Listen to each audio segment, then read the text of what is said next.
Hey everyone, welcome back to our channel TechQuest. I'm back with a new video on how you can ship internationally on FedEx. So I'm going to be showing you step-by-step procedure on how you can do it. Make sure to watch this video till the end and follow the instruction as guided.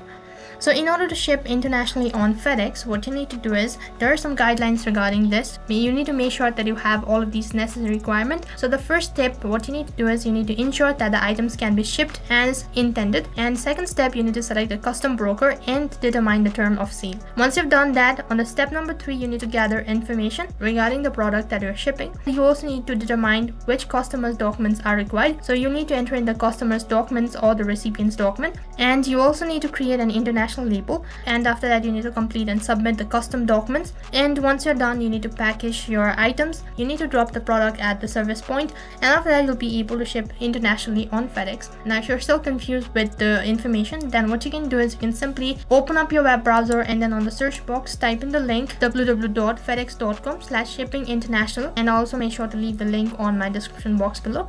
And once you type in this link, you'll be able to see a list of articles and steps while you're shipping internationally. Before you ship any of the product, make sure to go through all of these statements. You'll be able to see all of the necessary details and then ship your package. So this way you can ship internationally on FedEx. That is all for this video. I hope the video was helpful. Make sure to like, share and subscribe to our channel. Thank you for watching.